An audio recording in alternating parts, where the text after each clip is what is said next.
So we're going to talk about some of the lore behind Amazons, not obviously all of it, because there may be a lot.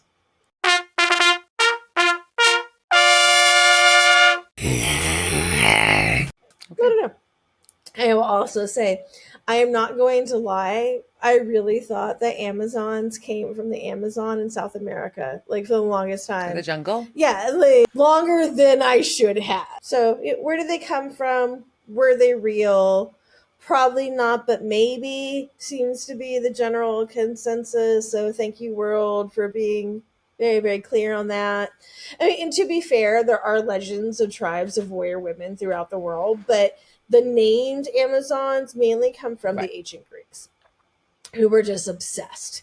And they included them in their legends and depicted them in art. They depicted them as fierce warriors. But although they seemed to admire them, like the legends always somehow ended up with the Amazons being defeated by their super Greek male counterparts. And I just honestly think that most of the Greek writers were horny men and like to write about chick fights with their tits hanging out. And because like in most of the stories, like the Amazons are always hot. They're like ultimate fighter chicks. Like, right, is always like Ronda Rousey type stories. And I say like the tits thing because have you ever heard this, that Amazons cut off a tit so they could like fire a bow?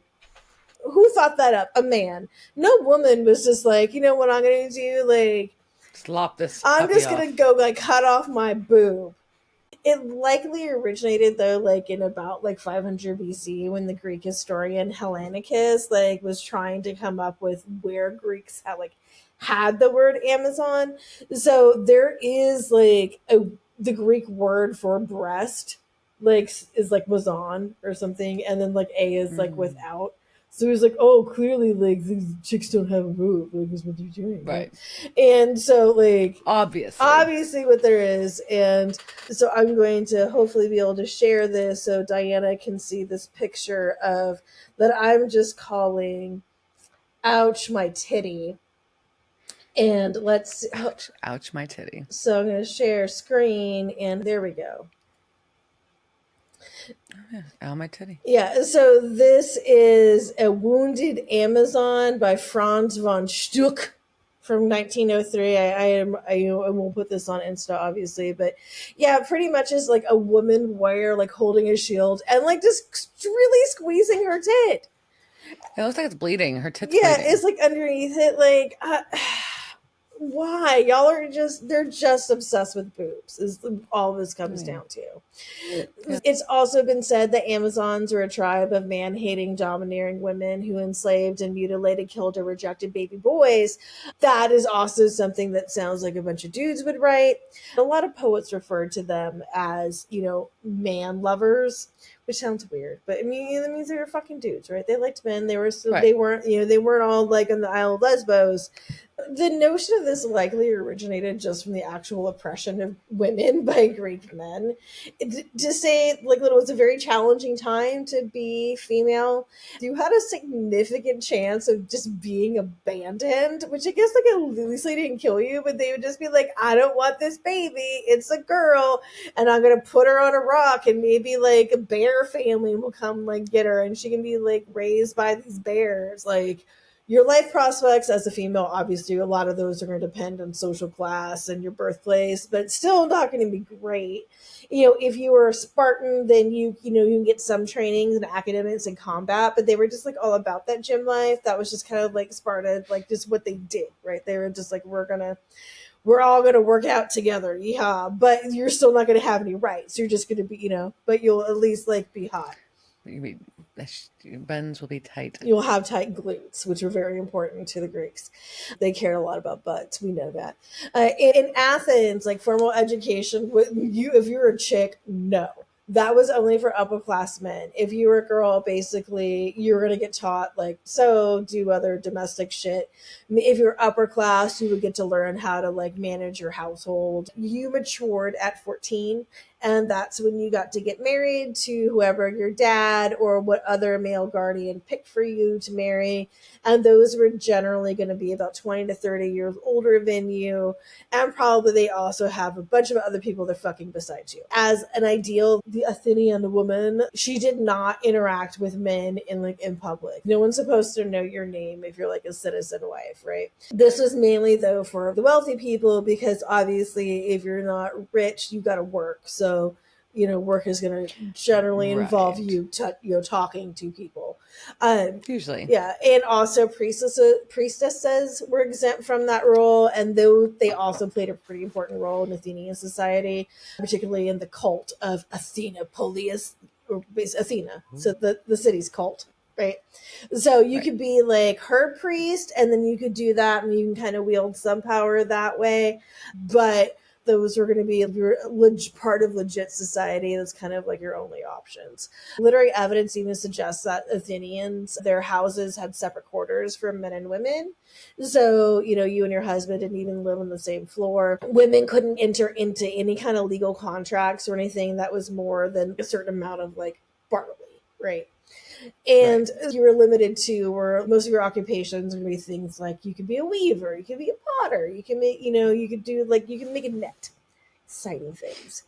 You could be a merchant, and it was against Athenian law to criticize anybody, regardless of gender, for selling in the marketplace. So you could also, as a woman, you could go shopping.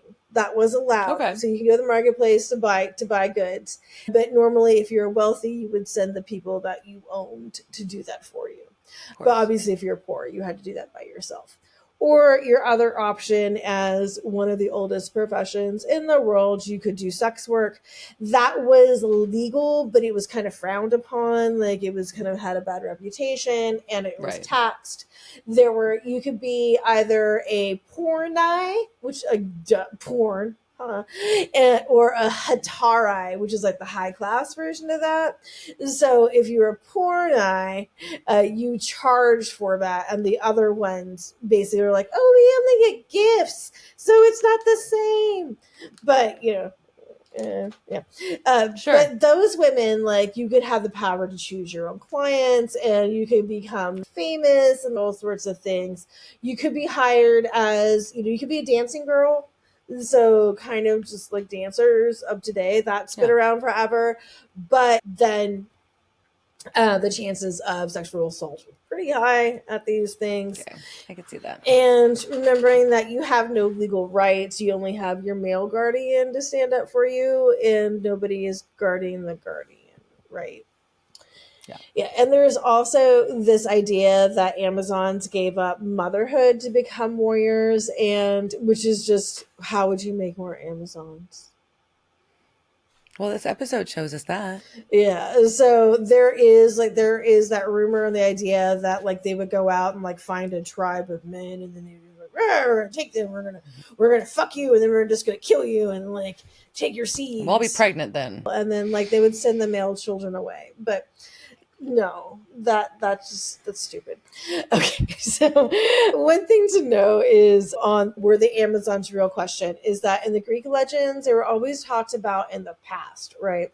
So nobody ever said in these legends, it was never like the Amazon. Never current. Yeah, the Amazons weren't like in Athens, like having a war, right? It was always about like the older wars or like the Iliad.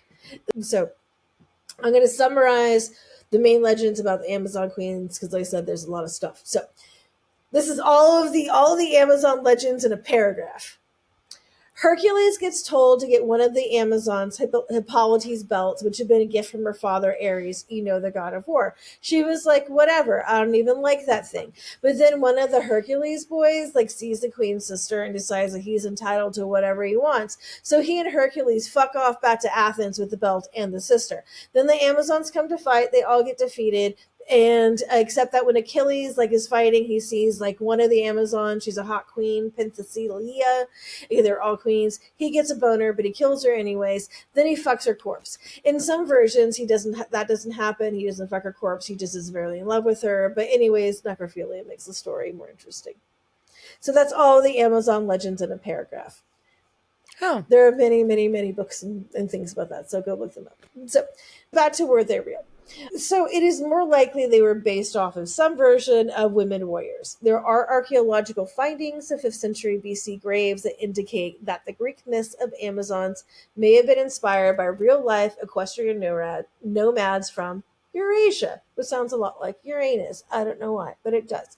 So both Amazons and the Scythian people shared traits like an active outdoor lifestyle, sexual freedom, hunting, and warfare. The discovery suggests a possible connection between the Amazons and the nomadic cultures of Scythia. And so around 450 BC, the historian Herodotus, whatever you say his name, I don't care. We'll read it to you. Who cares? So him and other people described how women from Scythia fought alongside men on horseback, which resembled the Amazons. Greek and Roman historians report encounters of figures like the Amazons in eastern lands by Cyrus of Persia, Alexander the Great, and Rome's general Pompey. So others believed in these existence and also associated them with those warrior women of Scythia. And so the Scythians were hardcore people with a reputation for drinking excessive amounts of undiluted wine, unlike those bitch ass Greeks who mix wine with water. The Scythians also imbibed fermented mare's milk, and they used a plant to produce a smoke that no Grecian vapor bath can surpass. So, transported by the vapor, they shout aloud. So, inside vessels they have uncovered during archaeological digs, that's saying they were all drinking a bunch of opium while they were smoking weed. Literal cannabis, and I'm like, yeah, Scythians, y'all knew how to party. And early excavations of Scythian burial mounds in the 1940s uncovered a bunch of warriors, but everybody thought they were all male. And then, like, finally, we were like, hey, we can do DNA testing, and they're like, oh shit, like, we misread this. This is a bunch of women. And so, about a third of the Scythian women found in burials were discovered with weapons. They had combat injuries. Active female warriors were going to be young as 10 and as old as 45 have been found, and they've identified over 300 female remains so far from that area. There's also discoveries in Russia that have like other women with weapons and elaborate headdresses, like all kind of from the same area. So that is the thought, is that there were within Scythia, it was just common because everybody like rode horseback, right? And everybody fought because you had to. And so it's the thought, though, is that a lot of the Amazonian myth is based on those actual women that existed. They were warriors, and Greeks were like, oh, we're a bunch of pussy men. We don't know what to do with like these. We're so scared about these women, but also you're hot. Like, because that's the thing, the underlining like thing about this is like, for me, like whenever I read this stuff about like the Greek legends about Amazons, it's like they fight, you're really hot, I want to fuck you, but then oh no, I kill you, right? It's an unfortunate storyline. It's an unfortunate storyline, but it also sounds something like a horny dude would write. In my opinion, yeah, I don't think there were like lands where we as women, where we were just like, we had our own like women land together, like, you know, being Amazons, but likely we were, you know, badass warriors who were fighting alongside men and, you know, just got, you know, changed to this. So anyways, that's the lore. I like it. I like it. As a very tall woman, there's been Amazon jokes my whole life. So, you know, there we go. And I come from a family of tall women. So You do. Family, at least. I do not. But I always like, there's no reason you can't be a, you know, a tiny Amazon. No one ever said an Amazon had to be tall. No, that's true. There's not a rule about it. It's just the lore of it. Well, it just makes it like, you know, you kicked ass, right? So, but I think also like the being a really tall thing, I don't know if that's why I thought it, but South American women are tall. I don't know, like, maybe just our education sucks. What's funny though too is that I'm tall and my first name is the same as Wonder Woman's. Diane. Oh my god, I just heard your dog make the most like hilarious noise when you said that. He's making a lot of noises and giving me crazy eyes. There was a lot of stuff I cut from this, including Wonder Woman's aunt being one of the Amazon queens. I wanted to go into like the legends behind the queens, and they are really good. Like they're good, like they're really great stories. At the same time, I think my paragraph sums it up a lot. No, it did. Yeah. I appreciate it.